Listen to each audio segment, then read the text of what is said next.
The title of the talk this morning is Spiritual Dimensions of Health Sciences. And in order to understand these dimensions, we need to first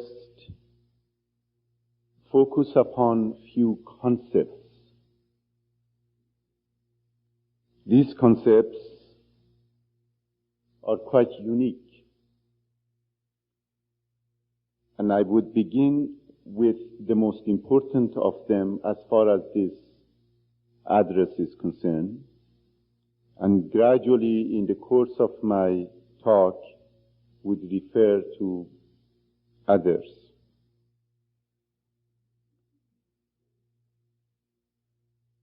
One of the insights given to Baha'is, regardless of their profession, through the writings of the Bahá'í faith, is that the growth of humanity and development of humanity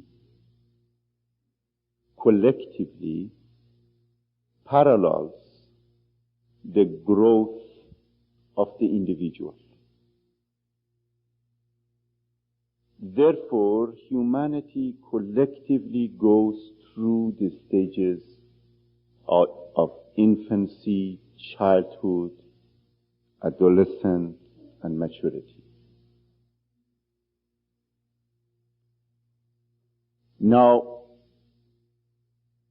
applying this framework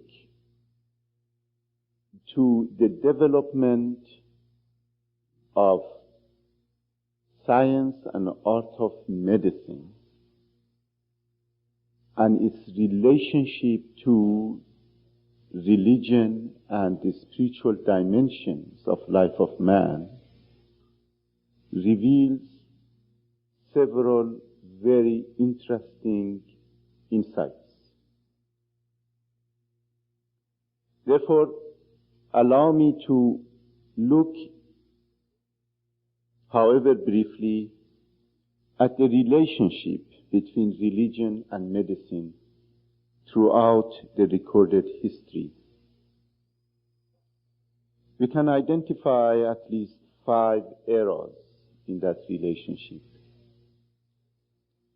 The first era was the era of the union and superstition. The union refers to the union of the religion and medical practice. The first medical practitioner was also the religious leader. He was the healer of both the soul and the body. However, by virtue of his own development and growth, and definitely by virtue of the state of being of mankind at that stage of growth, his thoughts, his understanding, his concepts of both the causes and the reasons of illness and the ways of health on the one hand, and the purpose of life of man and his place in this universe on the other hand, were primitive and imbued with much superstition. After all, superstition is nothing but the thinking of the human child, of the human infant, of that era of our growth that reason hasn't developed yet to its fullest degree. And therefore, the fears, the agonies, the ignorances, the imaginations, the fantasies, all mix with facts that are known to the person, and create in a state of being, a state of belief that at best, from the light of reason, could be described as superstition. But for the person or for the nation or the group who are at that level, those superstitions are indeed realities, the best way that they can understand. And therefore it is so important that we do not become ignorant and arrogant in our attempts to understand the ways that other people understand the causes of illness and health and all other issues. This is of paramount importance if Baha'is, and definitely they are going to be involved on an international, global level with all people of all backgrounds, of all races, of all levels of development and growth. Therefore, the first era was the era of the union and superstition. However, gradually, a separation began to take place. And the era of the separation and distinction between religion and medicine dawned upon the history of mankind. During that long period, man became both more sophisticated in respect to his understanding of the causes of health and illness, and also became more aware of the spiritual dimensions of his being and his place in the universe and the purpose for his existence and his understanding of the Creator. And then a third era came upon us, and that was the era of scientific inquiry and religious dominance. It is an era that in different parts of the world and the different cultural settings, religion became the dominant force. And as such, it was the institutionalized religion, the dogmatic religion, the religion that was rigid, the religion that could not change, the religion that was casted and molded in the fashion that was not possible to change it. But at the same time, while this religious practice was dominating the culture, the human reasoning was at work as well. The human inquiry, the profound desire of man to know and to discover was at work as well. And consequently, there was an undercurrent of scientific inquiry. And this brought us to the next era, which was the era of dominance of science and rejection of religion. It is the era that we are living in by and large. It is an era that especially sometimes earlier, few decades earlier, but even now, believed that indeed all the problems of humanity are going to be solved through scientific inquiry and through the reasoning of man. That he does not need the intervention on the part of God. That indeed we were able in this era to proclaim God dead.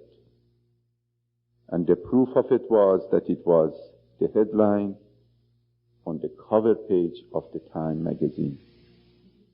You cannot have a better proof of that in our times.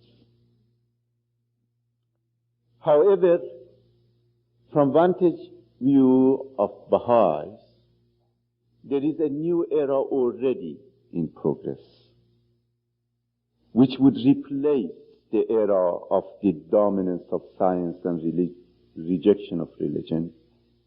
And this is the era of the unity of religion and science. It is an era of the Baha'i faith. The Baha'i era would see into it, and we are responsible for that, that indeed a true unity of religion and science would take place. Now, in the light of this history, allow me now to look at the present situation as far as the health sciences are concerned. And I want to specifically focus on three dimensions. I want to focus on the crisis of the health sciences. I want to focus on what the world at large is doing to deal with these crises. And finally, I want to focus on what the challenge is before the Baha'is in response to these crises on the one hand, and the remedies that the world is trying to provide for those crises on the other hand. There are several major crises facing humanity as far as health sciences are concerned. The first of these is the crisis of orientation.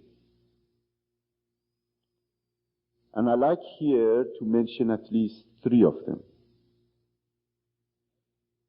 The first and the most important by far is the perception of man by medical sciences as an object, a machine, or at best, an animal.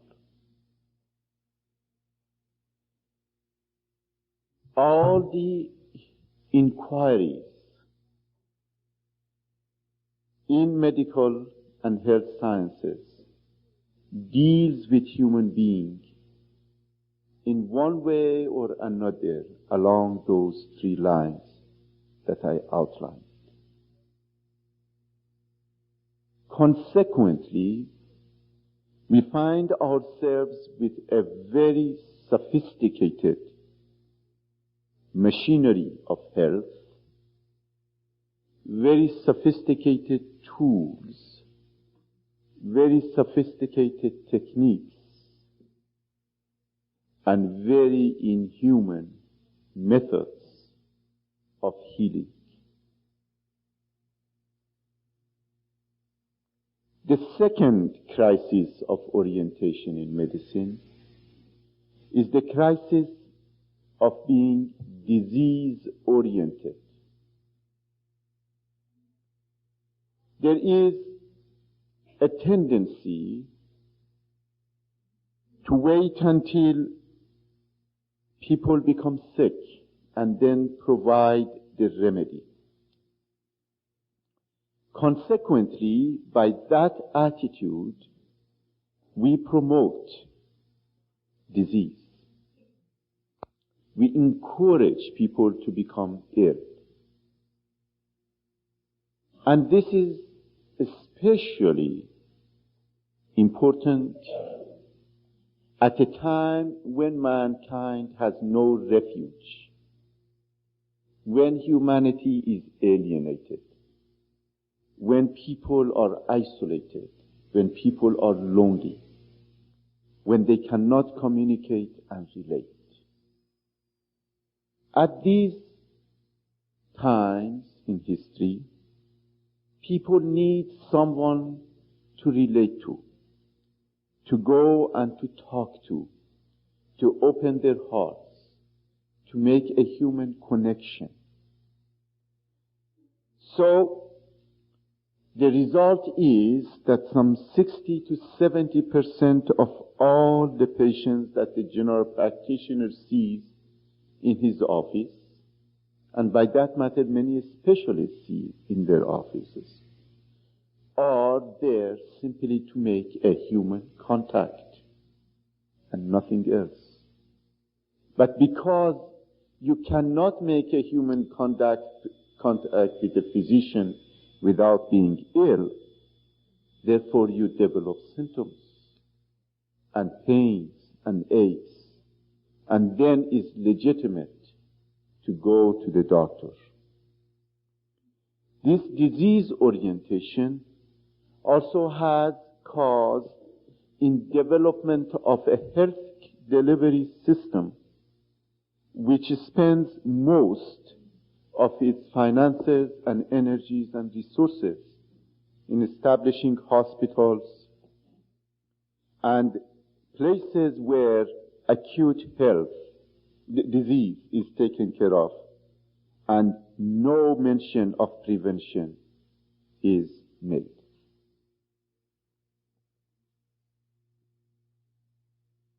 The third crisis that is facing medicine and the health sciences at this stage is the crisis of fear of change. Rigidity, traditionalism, and exclusiveness are some of the main characteristics of the health professions. These characteristics have evolved over the years based on a historical background which have made it legitimate in the past due to what I mentioned already very briefly about the history of the relationship between medicine and religion. However, at this stage in history of mankind, where the change is fast, when the new vistas of knowledge are being opened to mankind every day, when we are discovering that we are more than our bodies, and by that matter more than our feelings, and by that matter more than our emotions and minds, at this era in history of mankind, that rigidity, that traditionalism, and that exclusiveness is not useful any longer. And therefore there is a crisis that has to be met by the health profession. And this is the crisis of change.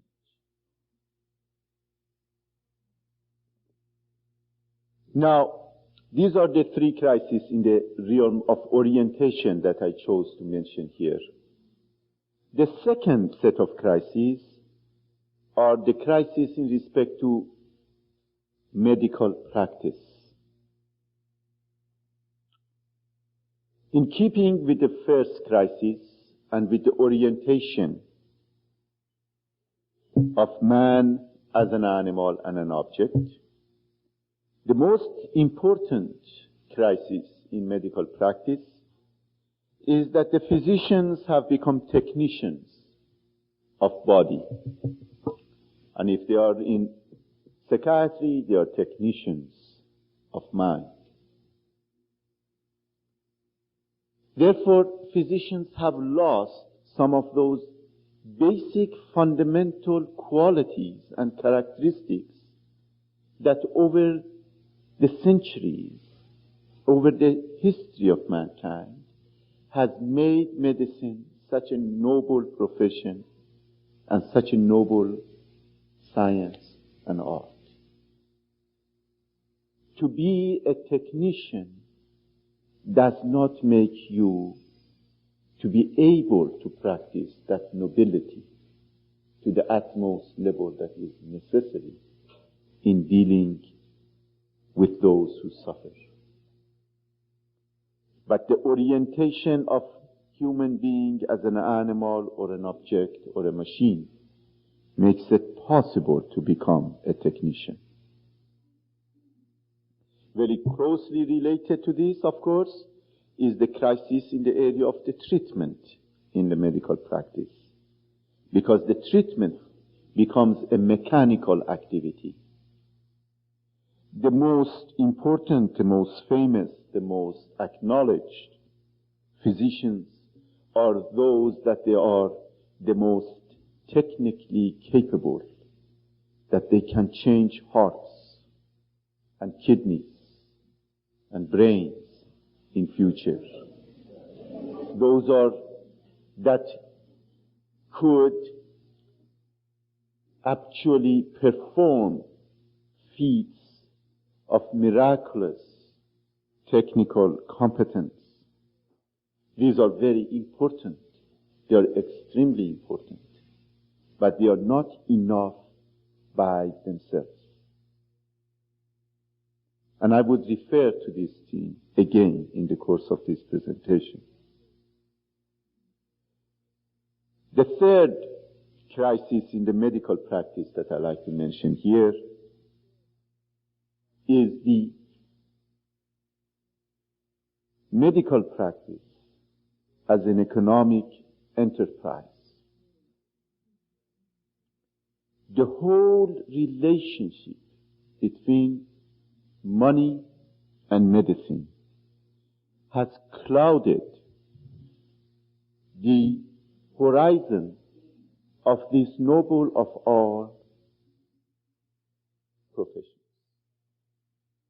And this crisis manifests itself not only in the rising cost of health, not only in the manners that the doctors and the patients are relating to one another, the lawsuits that are ensuing, and the whole tremendous attempt at bringing some rational condition to this whole situation, but also it has distributed the wealth that is available to mankind in the most inhuman and unhealthy manner possible.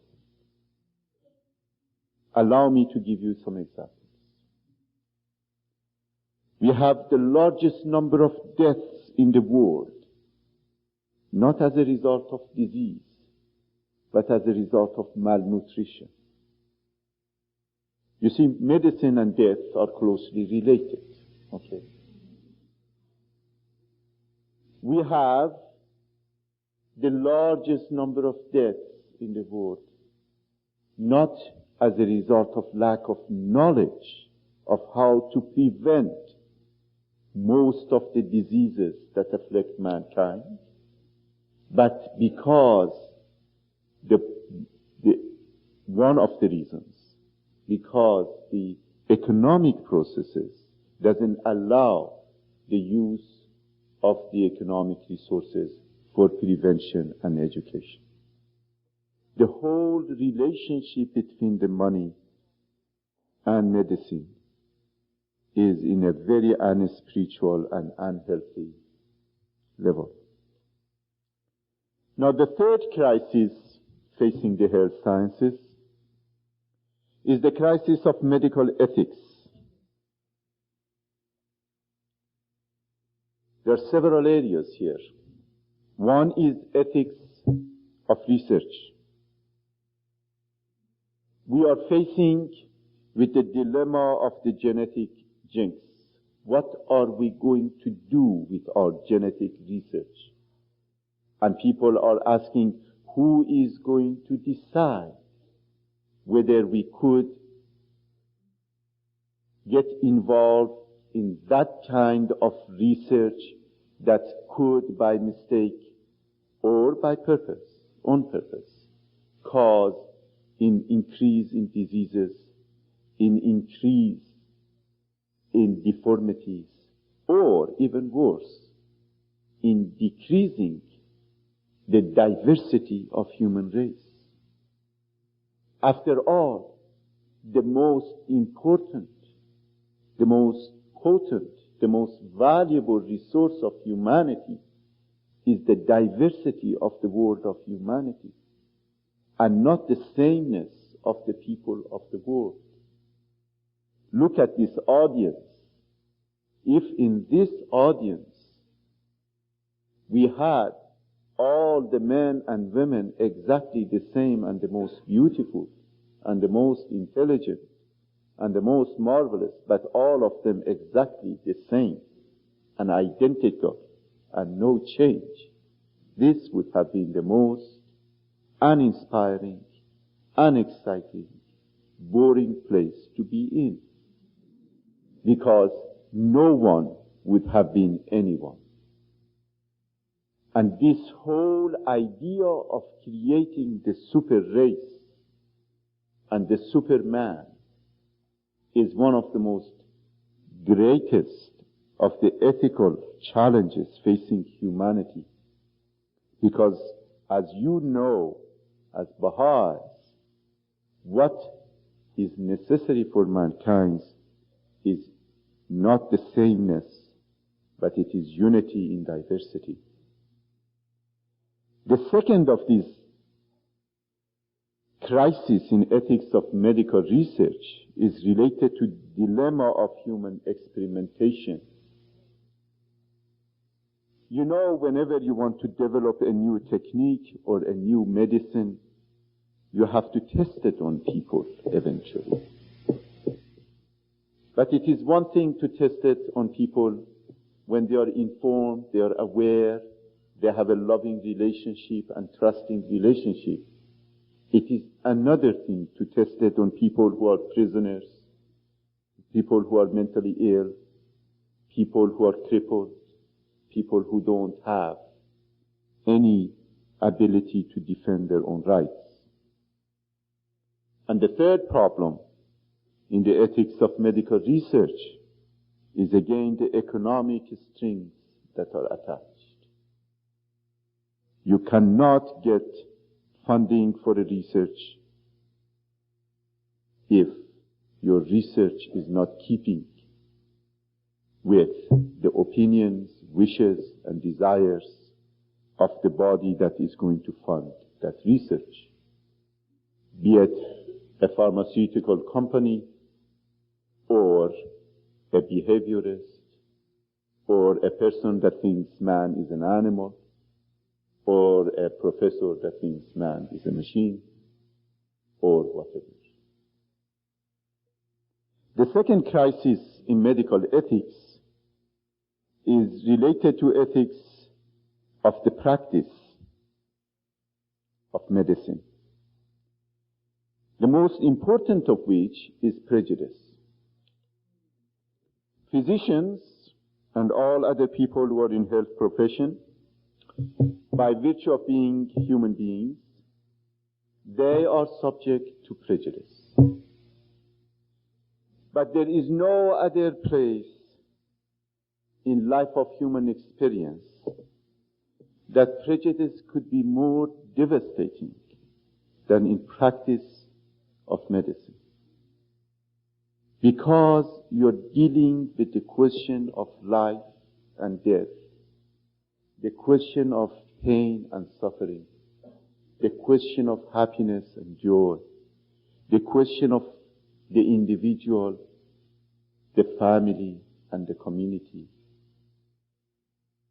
We have seen the effects of use of prejudice in medicine on individual basis if we have been subject to it. If you belong to a race that you are not liked by your physician, if you happen to be a woman to go to a man that doesn't like women, or vice versa, if happen to be to go to a person who doesn't like old people, if happen to go to a person who doesn't like teenagers because he has difficulty with his own teenagers, prejudices of all kinds are rampant. And they always affect the judgment of the person who provides help. Another dilemma in the ethic of medical practice is the decision who is going to live.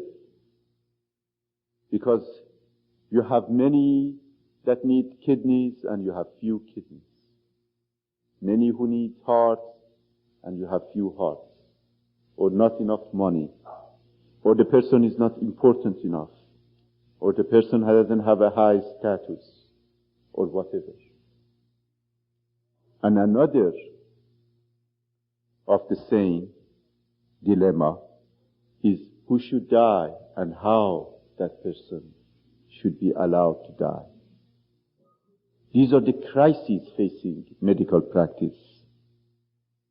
And these crises are closely related to the whole question of place of life and death in the medical practice. And that covers the range from abortion all the way to euthanasia. These are the crises that the medical practice, medical profession, the health profession are facing. There are another set of crises, the fourth set of crises, are related to the crisis of being a patient.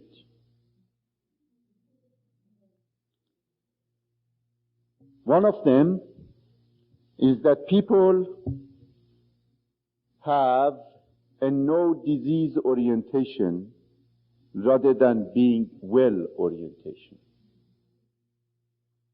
In other words, people simply try to live a life that doesn't give them much pain. And they don't feel all that bad.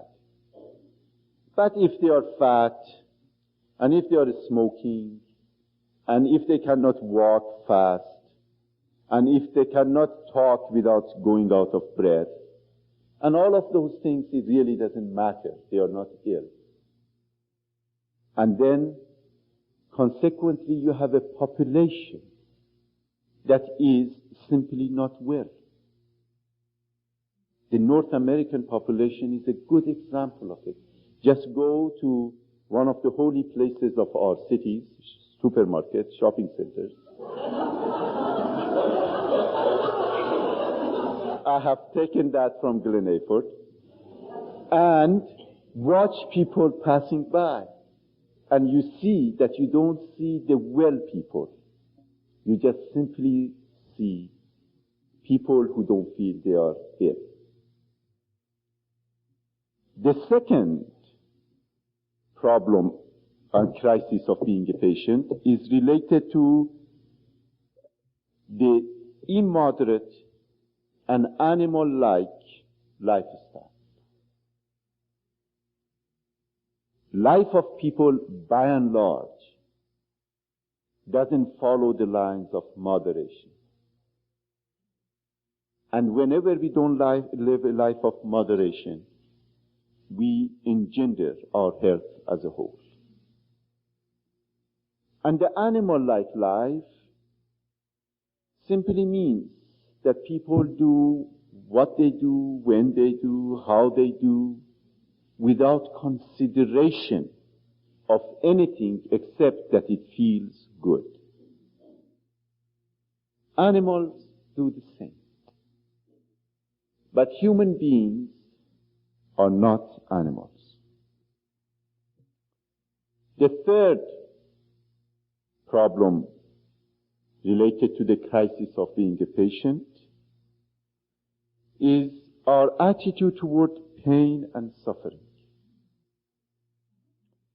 We simply are afraid to have pain. And we consider having pain as a shortcoming. Consequently, we avoid pain at all costs. We are also very self-centered. And therefore, whenever we feel pain, we feel it much more than in reality it is. You know that if you have a headache And if you sit in a corner and say, oh my God, I have such a lousy headache. Oh, it hurts. It's throbbing so badly. Oh, it is the left side. Now it's going to the right side. Oh, I feel it in my neck also. Isn't that awful that I have such a lousy headache? And look at that sun is shining in my eyes and just make me so sick. And you just continue to do that because you're self-centered. And your headache would get worse. So, a society that tries to avoid suffering and is self-centered spends millions and billions of dollars in those remedies that take away temporarily the pain and gives an illusion of being free from suffering, while at the same time the person is poisoning himself by taking the remedy. And the final crisis that I want to mention to you as in regard to and in respect to being a patient is the crisis of seductiveness of the unusual, of the magical. After all, we are living in the age of nonsense. The most prevalent ideas, the most talked about ideas, the most commonly accepted ideas, the ideas that would make you rich overnight, that make you to be heroes on the televisions and the radios and newspapers and movie scenes, are the ideas that are far out, that they don't make sense, that they follow the laws of nonsense. This is indeed the age of nonsense that applies to all aspects of our life, including our health.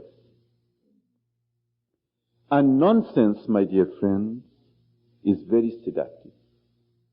And we become immediately and completely seduced by it, unless we safeguard ourselves against it.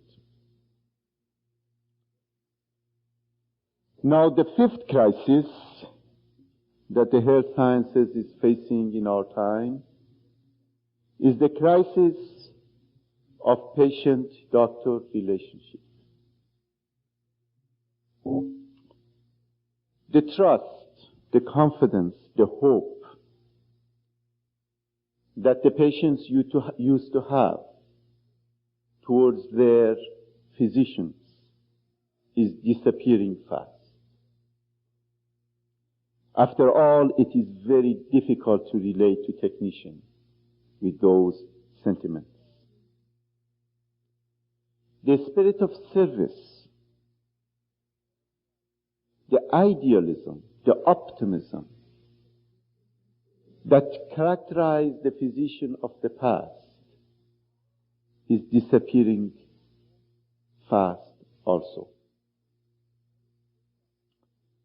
And consequently, we see in front of us the profile of materialistic man, the materialistic physician and the materialistic patient, both devoid of ideals of a spiritual identity of man, relating to one another as robots who have also emotions. This is a major crisis, and it manifests itself in all areas of our relationship with the people who are supposed to take care of us at the time of illness. And finally, I want to mention the crisis of medical education.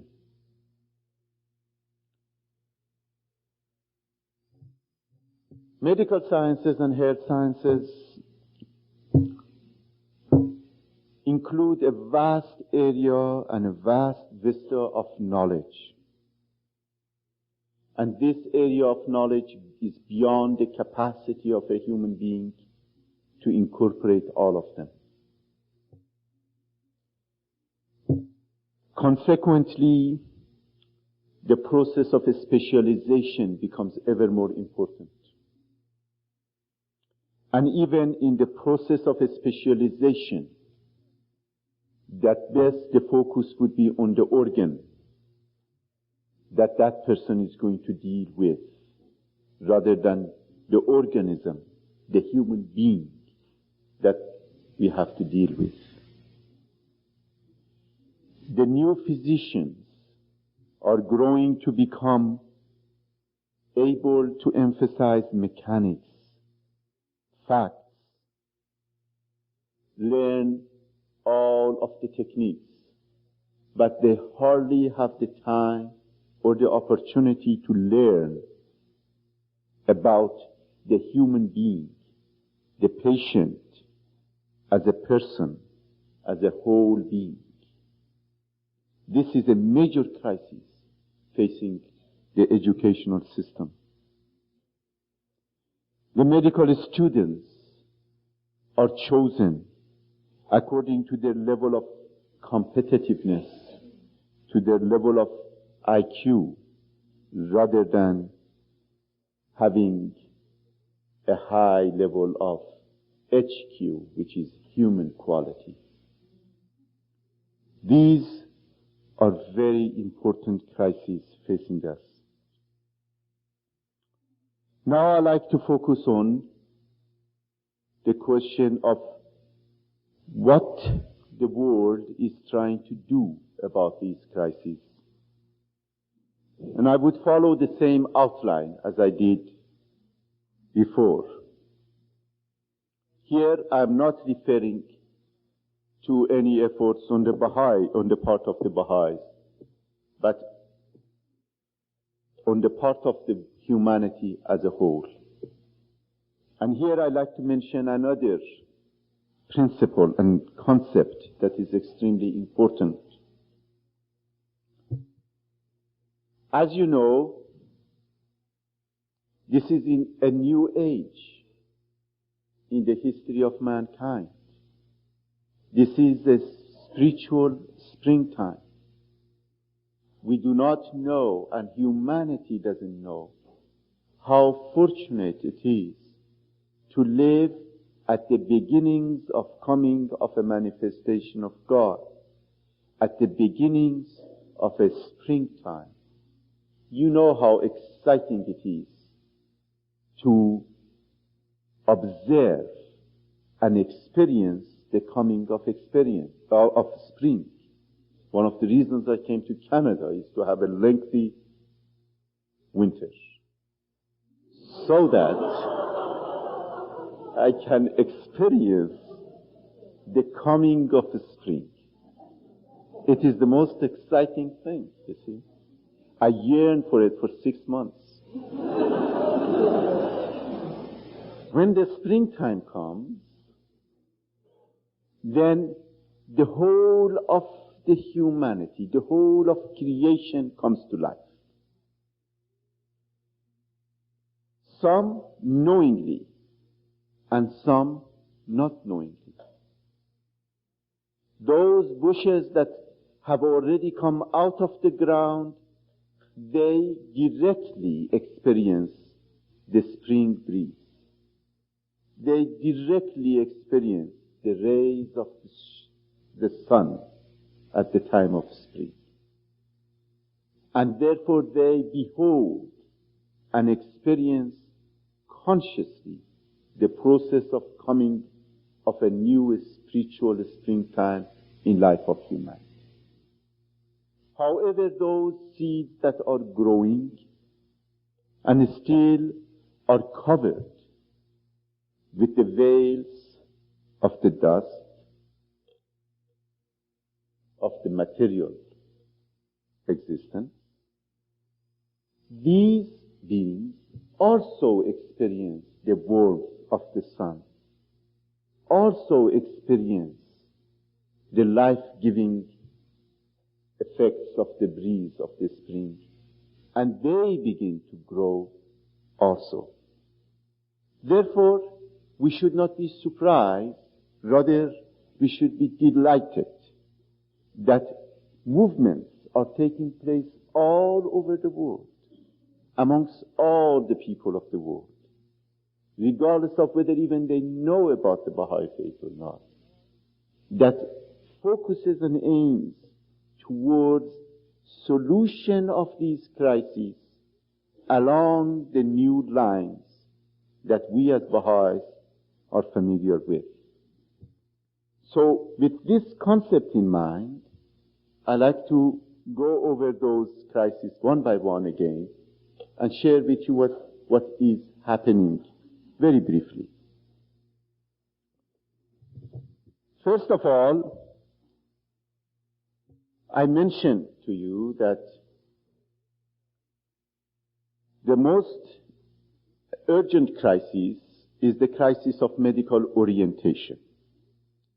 And in respect to medical orientation, gradually the health professionals beginning to talk of human beings as psychological beings. Saying such as patients are people and people have feelings. I made it up. But it is the kind of orientation of this nature emerging. It is one step beyond the level of looking at a human being as an animal or as a machine. At least we are acknowledging the human being as a psychological being. Still we have to go further, but at least the movement, the direction is right. The second aspect related to this, I mentioned to you, was disease orientation. And as you know, we are becoming more prevention oriented. The governments are focusing more on prevention. People in general are focusing more on prevention. The direction is correct. The crisis is there, but the direction is in the right direction. And the third one is the whole issue of fear of change that I mentioned to you. And again, in this area, there is gradually, but very gradually, an awareness on the part of some people in the health professions that we need to be able to change according to the requirements of the age in which we live. After all, isn't that one of the major pronouncements of Baha'u'llah and guidance of Baha'u'llah to mankind? Of course it is. And this gradual movement is so gradual that you probably wouldn't see it all that easily, except that you can identify somebody who is far out, a physician who is far out here or there, and everybody says, have you heard of so and so? And then you have a fringe kind of medical community creating, where that is not really desirable. What would be desirable ultimately is that change take place, growth take place in the body of the profession as a whole. The second crisis that I mentioned was the crisis of medical practice.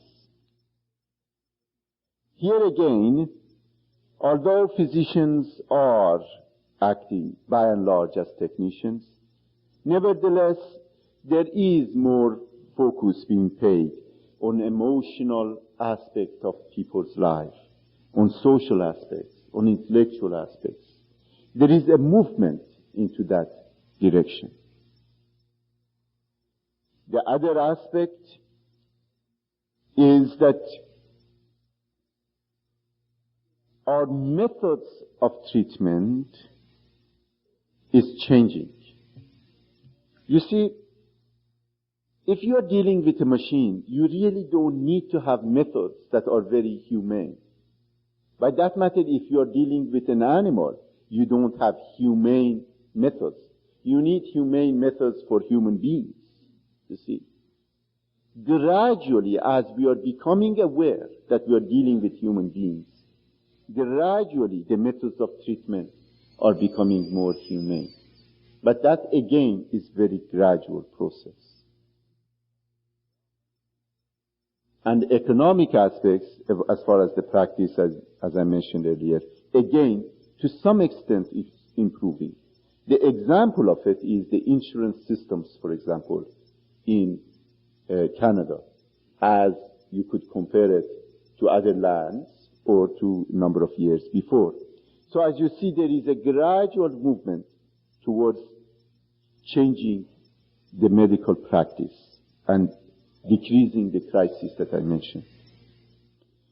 The crisis of medical ethics were the third crisis. Here, I think we are dealing with the most difficult, the most challenging area of crisis. It is an area that I feel medical practice at this stage has not been able to face. The simple reason is that there are no standards. A humanity without standards is like a number of people wandering in the darkness. And while you wander in the darkness, you cannot set those guidelines. Because if there are guidelines, you can see them. Consequently, in the ethical area, we have tremendous difficulty at this stage. The number 4 was the crisis of being a patient. I feel this is the area that the greatest advancement has been made. And this is primarily due to people who are not in the health profession, like most of you here. People are becoming more informed. People are becoming more health-oriented. They are trying to eat better. They are trying to eat less. You know, Prophet Muhammad gave a dictum about health in respect to eating, which is extremely practical and easy to follow. He says, do not eat unless you are hungry. And stop eating while you are still hungry.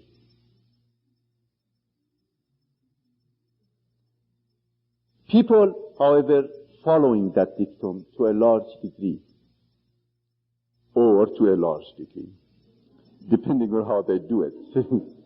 They either become large or follow it to a large degree. The habits of people gradually, to some extent, is changing. At least people know that they could cause difficulties for themselves when they smoke, but nevertheless they do it, or when they drink, or whatever it is. The lifestyles in general are changing towards a very encouraging direction. Also, people are becoming more informed about their rights. People are becoming more aware that they can demand justice. And to a lesser or greater degree, they do. But by and large, people are still afraid of physicians. They are afraid of hospitals. They are afraid of people with the white robes on. And all of those things. And it was going to take time and energy on both sides to remedy this situation.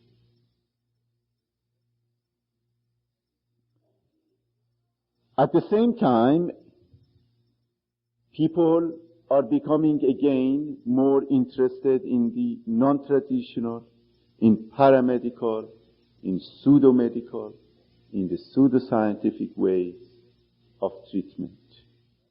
So consequently, people are mixing fact and fiction. What is reasonable and what is unreasonable.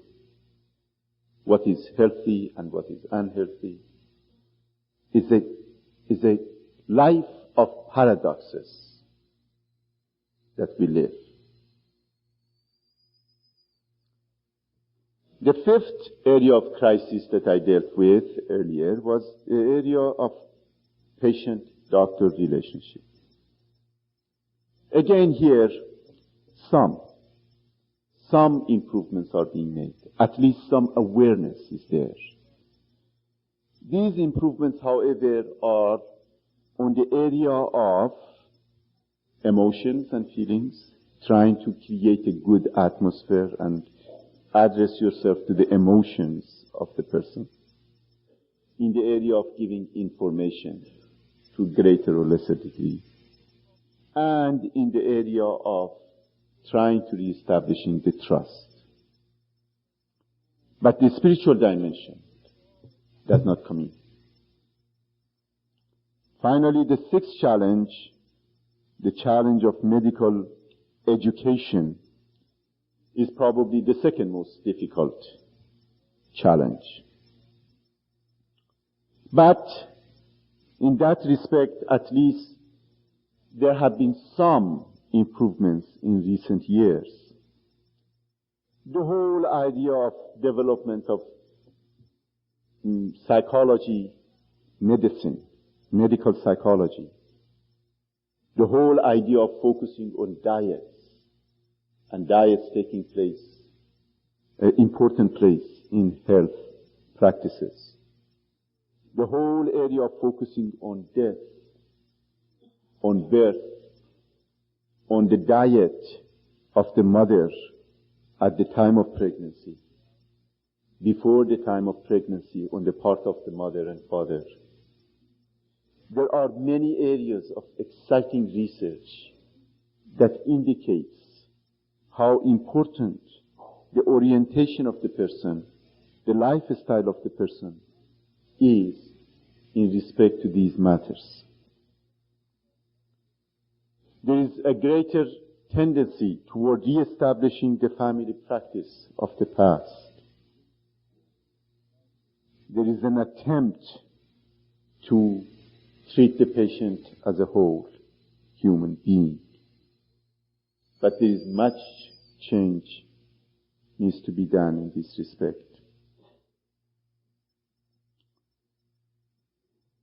Now, the third part of my talk would focus on future of medicine.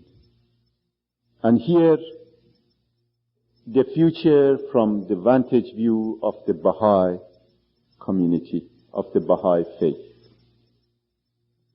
And again, I follow the same order as I did for the previous two. The orientation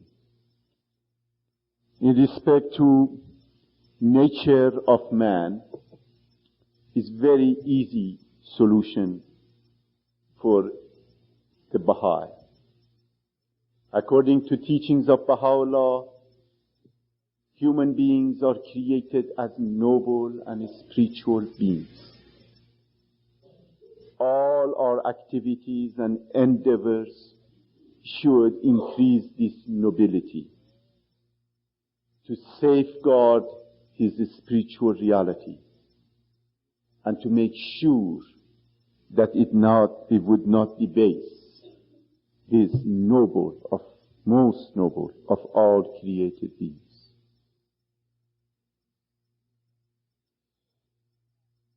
Again, if we review the writings of the Bahá'í faith, and I invite you to read the review that was made by myself on writings of the Bahá'í faith in this respect, Health and Healing, which was published in World Order, spring of 1979 issue, you will see that the teachings and statements of Abdul Baha, of Baha'u'llah, of Shoghi Effendi, all encourage prevention. All encourage a lifestyle that eventually would result in being well rather than not being ill or being ill. Abdul Baha says, the immoderate lifestyle that we have, I'm paraphrasing here, the immoderation that we have, the excessive practices that we get engaged in, has resulted, and this is both in respect to our lifestyle and our food and diet and so forth, has resulted in increasing both the number of the diseases and their intensity. That once the life of human beings becomes less complex, more simple, less burdened with all of the unnecessary artificialities of our existence, that both the incidence and the intensity of diseases are going to decrease. The third area in this respect, you remember, was about the rigidity, the traditionalism, and the exclusiveness of the medical health profession. And here, again, in the Baha'i faith, every individual is asked, and that includes the physicians and all of the people who are in health profession, to search for truth. The spirit of search for truth doesn't allow for rigidity, doesn't allow for dogmatism, doesn't allow for traditionalism. It invites an atmosphere of openness, of frankness, of exchange of ideas in a milieu of encouragement and love.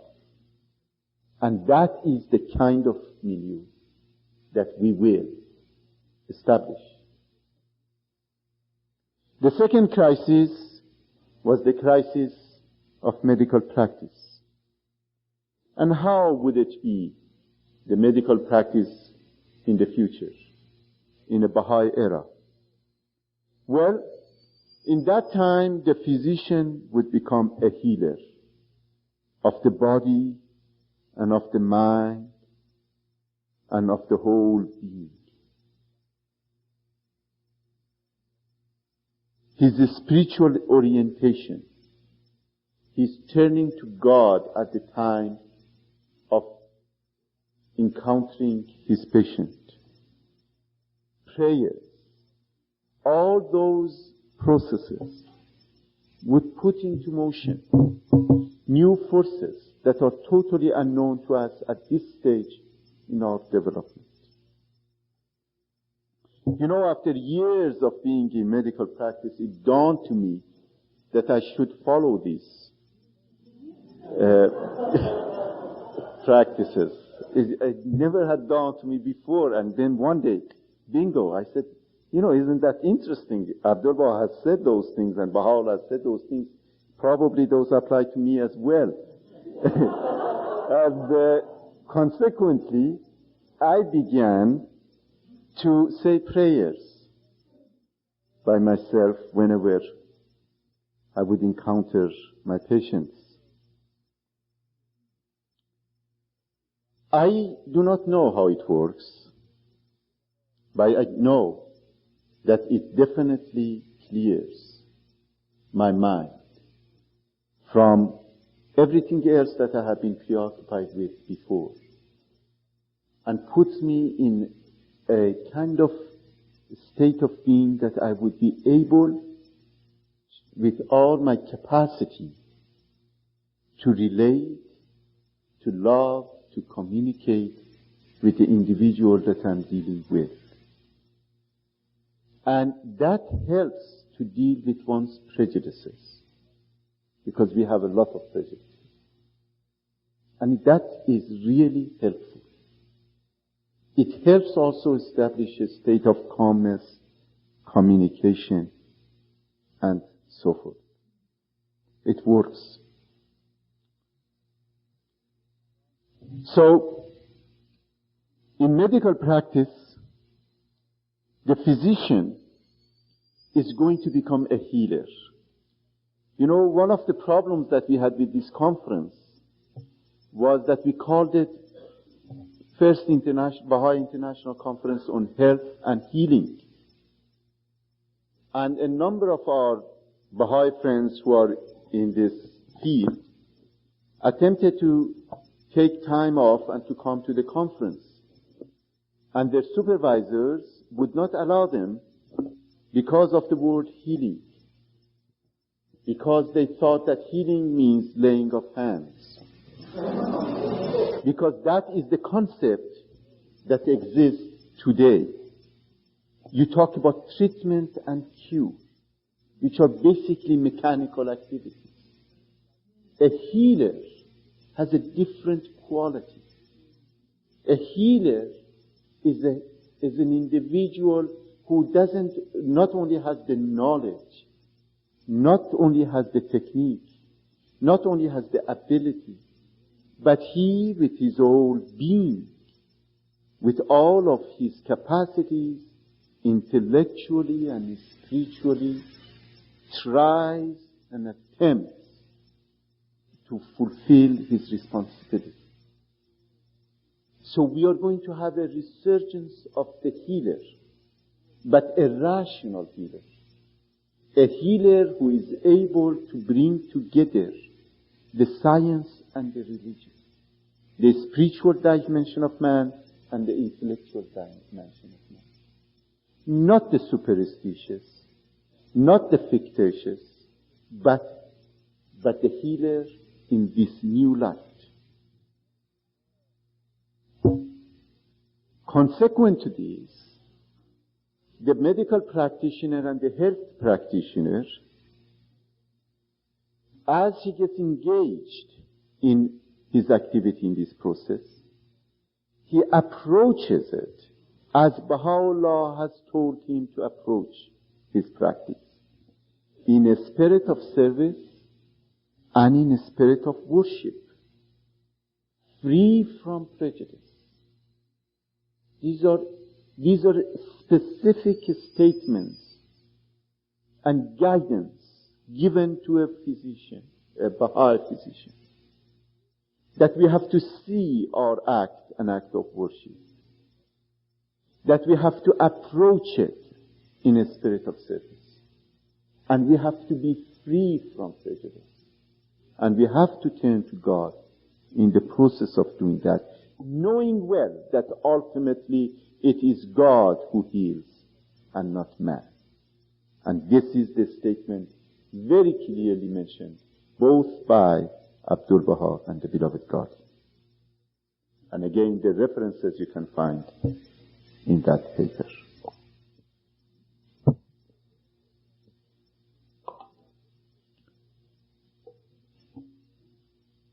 The third area of crisis is the ethics, medical ethics. And here, really all I can say is that science, under the guidance and influence of the spiritual teachings of faith of Baha'u'llah, would be the process of search for truth, in which the use of knowledge would be to serve humanity, to advance an ever-advancing civilization, to be the cause of unity and concord, and to bring comfort to the masses.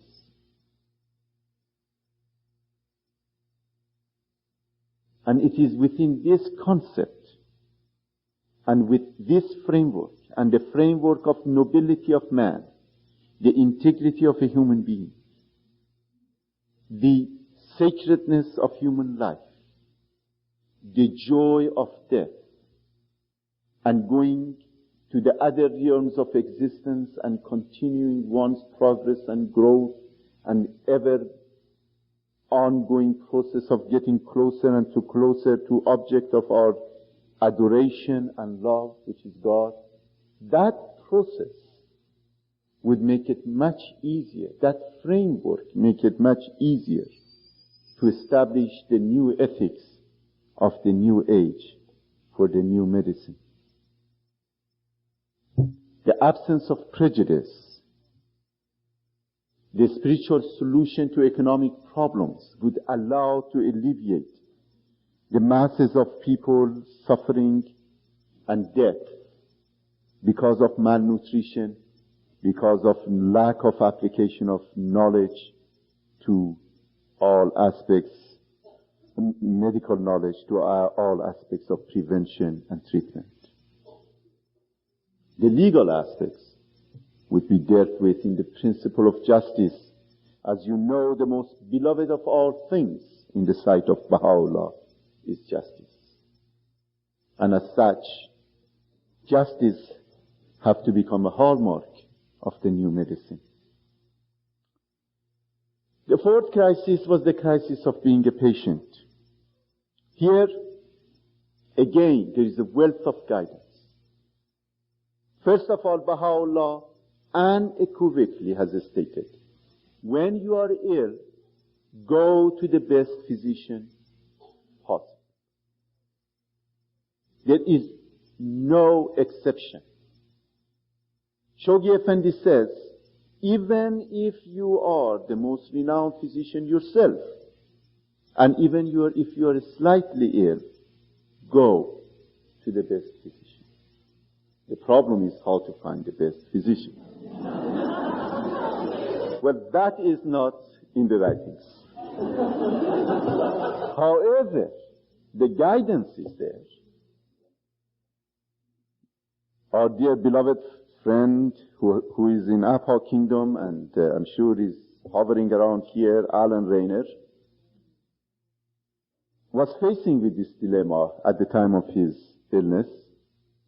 And he wrote to the Universal House of Justice and asked, what should I do? I go to the best physician, this one, and he says one thing, and the other best physician says another thing. And the third best physician says the third thing. What should I do? And of course the guidance was given that you seek consultation and see what is the majority of the opinion. Because you see, the principle of consultation applies in all aspects of our life, be it in health or illness or whatever. Okay. The spiritual lifestyle would make us less ill. It would make us less in need of doctors. It would bring moderation to our existence. It would bring less anxiety. It causes calmness. And now we have a body of research appearing that relates these dimensions of human existence to development of serious illnesses, such as heart problems, cardiovascular problems, cancers, and a number of other problems of enormous difficulty. The relationship between the patient and the doctor in the atmosphere of the Baha'i faith, in which nobility of the being of both is accepted, in which they are united in their love for God and therefore they are close together. There is no problem in that process. One last thing in respect to being a patient as a Baha'i. Baha'u'llah says, you should obey your physician.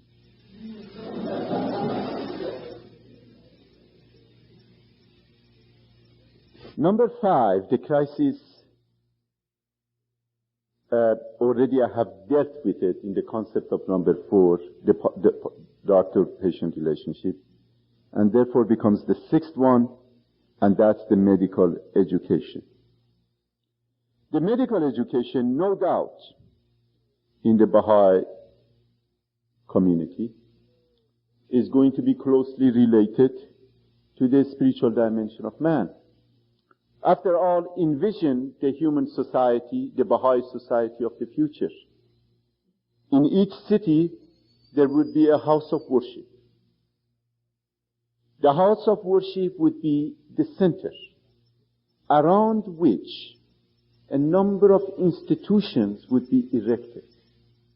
Those institutions are medical schools, universities, hospitals, the home for the aged, the home for the disabled, the home for the elderly, the home for the orphans, and all other facilities of that nature that a society should provide for its citizens. See how at the heart of the whole thing is the total, complete, constant reminder of the spiritual reality of man on the one hand, and the unity of science and religion on the other. Okay. In that context, the crisis of education that I mentioned before would resolve themselves. Now, what are our immediate challenge as individual Baha'is and on a collective level? As individual Baha'is, it's very clear. Follow the realities given to us and provided to us at two levels. One, the spiritual realities. Second, the scientific realities. Do not be seduced by the superstitions, the magical, the supernatural, and all others that are in existence now, and they would come. This is clearly what I find to be the guidance given in the writings of the faith. Second, live a life of moderation and spiritual orientation. On a collective level, we are facing with the challenge of history that I reviewed with you. And the last challenge was to bring the science and the religion together. Once again, we want to bring that union that was at the beginning. But that beginning union was the union and superstition. Now it would be unity of science and religion. While we are attempting to do, then we want to develop practical ways and means of being service to mankind and provide humanity with the insights that are given to us, and therefore we are depositories of that insight, the repositories of insight. We are the holders of that insight given to us through this manifestation of God for this age, that would help the health profession to fulfill its destiny of becoming that noble profession that indeed it is. And my hope, and the hope of the Canadian Association for Studies on the Baha'i Faith in organizing this conference for these 3 days, is that during the course of our deliberations and presentations and so forth, we would eventually come up, especially on the last day, with those recommendations and suggestions that would allow us to develop and establish an agency, a vehicle through which we can gradually but surely put into action and reality these concepts, some of which that I have been able to mention to you here. Thank you very much.